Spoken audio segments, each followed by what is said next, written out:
Hormuz প্রণালী পুনরায় চালু করতে সর্বোচ্চ চেষ্টা করব, বললেন স্টারমার।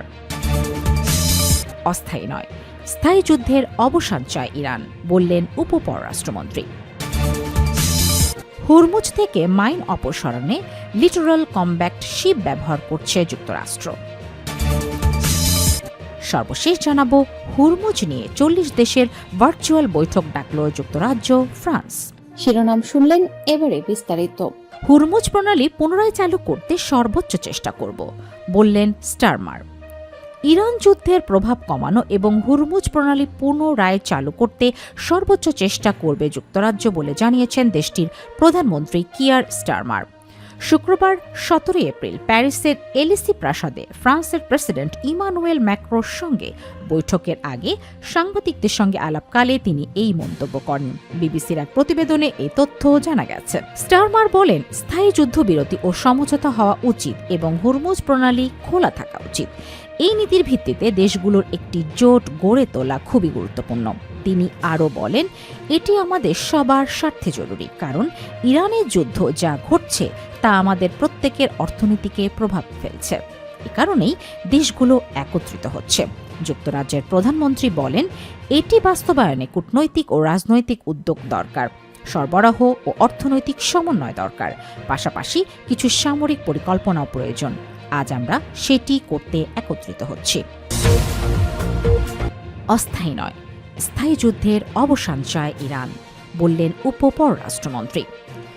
ইরান কোনো অস্থায়ী যুদ্ধবিরতিতে রাজি নয়, বরং পুরো অঞ্চলের চলমান সংঘাতের স্থায়ী সমাধান চায় বলে জানিয়েছেন দেশটির উপপররাষ্ট্রমন্ত্রী সাইয়েদ খতিবজাদে। খবর আল জাজিরার। শুক্রবার 17 এপ্রিল তুরস্কে অনুষ্ঠিত আন্তালিয়া ডিপ্লোম্যাসি ফোরামের ফাঁকে সাংবাদিকদের সঙ্গে আলাপকালে তিনি এই কথা বলেন। খতিবজাদে জানান, যে কোনো যুদ্ধবিরতিতে লেবানন থেকে লোহিত সাগর পর্যন্ত সব সংঘাতপূর্ণ অঞ্চল অন্তর্ভুক্ত থাকতে হবে। বিষয়টি ইরানের সঙ্গে রেড লাইন হিসেবে উল্লেখ করেন তিনি বলেন, ইরান কোনো অস্থায়ী যুদ্ধবিরতি গ্রহণ করবে না এবং বর্তমান সংঘাতের চক্র একবারে শেষ হওয়া প্রয়োজন। হুরমুজ প্রণালী প্রসঙ্গে তিনি বলেন, ঐতিহাসিকভাবে এই নৌপথ আন্তর্জাতিক চলাচলের জন্য উন্মুক্ত ছিল এবং এখনও তা অব্যাহত রয়েছে, যদিও এটি ইরানের আঞ্চলিক জলসীমার মধ্যে পড়ে। এছাড়া অঞ্চলে অস্থিতিশীলতা সৃষ্টির জন্য যুক্তরাষ্ট্র ও ইসরায়েলকে দায়ী করেন তিনি। তাদের কর্মকাণ্ড বৈশ্বিক বাণিজ্য ও অর্থনীতিকেও নেতিবাচক প্রভাব ফেলছে বলে মন্তব্য করেন খতিবজাদে। হুরমুজ থেকে মাইন অপসারণের লিটোরাল কমব্যাট শিপ ব্যবহার করছে যুক্তরাষ্ট্র।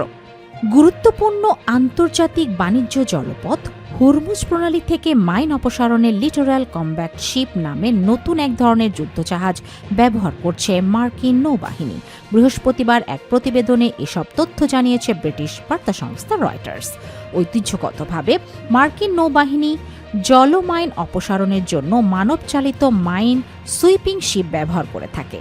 পানির নিচে পেতে রাখা মাইন শনাক্তের জন্য মাইন সুইপিং শিপে সোনার সিস্টেম থাকে এবং সেই সিস্টেম দিয়ে শনাক্তের পর মাইন ধ্বংস করা হয়। যেহেতু মাইন সুইপিং শিপ মানবচালিত, তাই স্বাভাবিকভাবেই জাহাজের চালক ও ক্রুদের মাইন ফিল্ডে প্রবেশ করতে হয়, যা খুবই ঝুঁকিপূর্ণ।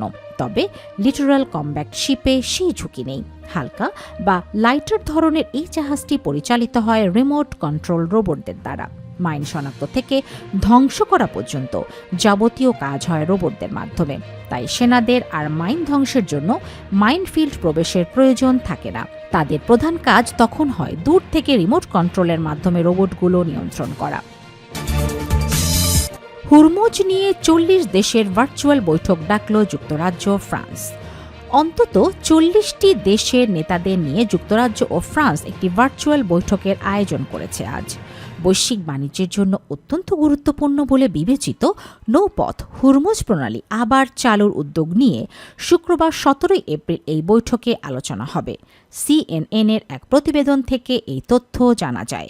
প্রতিবেদনে বলা হয়, গত 28 ফেব্রুয়ারি ইরানের যুক্তরাষ্ট্র ইসরায়েলের হামলা শুরুর পর থেকে নিজেদের ছাড়া অন্যান্য জাহাজের জন্য হুরমুজ প্রণালী কার্যত বন্ধ করে রেখেছে তেহরান। অপরদিকে গত সোমবার ইরানের বন্দরে প্রবেশ বা সেখান থেকে বের হওয়া জাহাজের উপর অবরোধ আরোপ করে ওয়াশিংটন। যুক্তরাজ্য ফ্রান্স আয়োজিত বৈঠকে প্রায় 40টি দেশের নেতারা ইরানের যুদ্ধবিরতি সমর্থনের পাশাপাশি হুরমুজ প্রণালীতে জাহাজ চলাচলের নিরাপত্তা নিয়ে আলোচনা করবেন বলে ধারণা করা হচ্ছে। বিশ্ব নেতারা প্রণালীটি আবার চালু করতে একটি আন্তর্জাতিক মিশন গঠনের উদ্যোগ নেবেন বলে যুক্তরাজ্যের প্রধানমন্ত্রীর কার্যালয়ের এক বিবৃতিতে উল্লেখ করা হয়।